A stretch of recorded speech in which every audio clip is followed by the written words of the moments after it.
પ્રદૂષણ એક સાર્વત્રિક સમસ્યા 20મી સદીના ચોથા દાયકામાં વિશ્વની માનવજાતે અણુબોમ્બના વિસ્ફોટથી સર્જાયેલી માનવસર્જિત જીવલેણ આપત્તિનો પ્રથમ અનુભવ કર્યો. વિકિપીડિયા અનુસાર તારીખ 6 અને 9 ઓગસ્ટ 1945 ના રોજ સવારે 8 કલાક અને 15 મિનિટે જાપાનના બે શહેરો હિરોશિમા અને નાગાસાકીમાં જે ખાના ખરાબી થઈ તેના ફોટા, ચિત્રો અને ઓનલાઈન વર્ણનો વાંચીને દુનિયાભરની પ્રજા હચમચી ગઈ. ત્યારબાદ અણુબોમ્બના ઉપયોગ સામે પ્રચંડ વિરોધ નોંધાયો અને તેમાંથી યુનોનો જન્મ થયો. ત્રીજો વિશ્વયુદ્ધ ન થાય તે માટે યુનોની સલામતી સમિતિ કામે લાગી. હું શ્લોક વ્યાસ આજના આ વિષય ઉપર એટલું જરૂરથી કહીશ કે વગર યુદ્ધ ખેલે અને વગર બોમ્બ ફોડે સમગ્ર વિશ્વની માનવ જાત પર અત્યારે એક જીવલેણ આફત તોડાઈ રહી છે. તો તમને આશ્ચર્ય થશે, પણ આ એક નક્કર હકીકત છે. હાલ જળ, જમીન, અનાજ, અવાજ અને હવા એટલી બધી પ્રદૂષિત થઈ ગઈ છે કે જો તેની સામે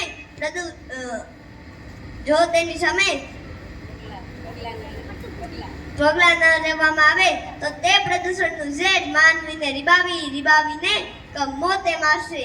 આ પ્રદૂષણનું ઝેર આવ્યું ક્યાંથી? જો એમ તમે પૂછશો તો જવાબ મળશે કે અણુબોમ્બ કરતા સૌથી વિનાશક શક્તિ ધરાવતા અણુશસ્ત્રોના પ્રયોગાત્મક અખતરા વિશ્વની મહાસત્તાઓએ રણમાં, દરિયામાં અને અવકાશમાં કર્યા.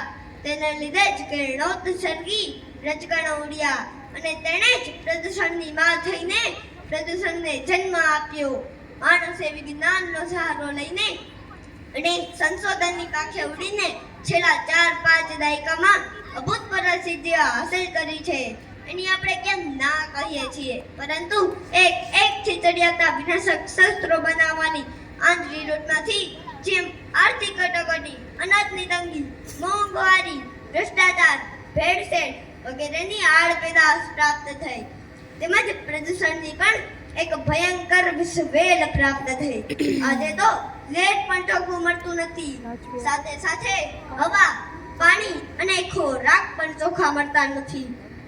એટલી હદે પ્રદૂષણનું ઝેર ચારે બાજુ પ્રસરી ચૂક્યું છે. માણસે જંગલો કાપી પોતાના પગ પર જ કુહાડો માર્યો છે. યાંત્રિક કારખાના ઉભા કરી તેના રાસાયણિક પ્રવાહથી નદીઓના જળ પ્રવાહને પ્રદૂષિત કર્યા છે. રાસાયણિક ખાતરો અને જંતુનાશક દવાઓના વધુ પડતા ઉપયોગથી શાકભાજી અને અનાજમાં પણ પ્રદૂષણનું ઝેર ઘુસાડ્યું છે.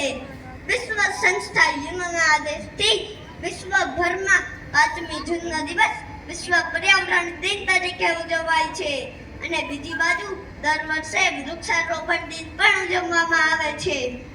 વાહનોના ધુમાડાનું પ્રદૂષણ ઘટાડવા સરકાર દ્વારા પીયુસી સર્ટિફિકેટ મેળવવાનું ફરજિયાત બનાવ્યું છે. તેથી જો આપણે પ્રદૂષણ ઘટાડવાના ઉપાયોમાં સરકારને સહકાર નહીં આપીએ તો તે પ્રદૂષણ રૂપી રાક્ષસ વિના શસ્ત્ર આપણને મોતને ઘાટ ઉતારી દેશે. અંતમાં હું એટલું જ કહીશ કે પૃથ્વીનું જોઈએ છે સંરક્ષણ તો પર્યાવરણનું કરવું જ પડશે રક્ષણ. તો ચાલો આપણે બધા મળીને પર્યાવરણનું રક્ષણ કરીએ. અસ્તુ. જય હિન્દ, જય ભારત.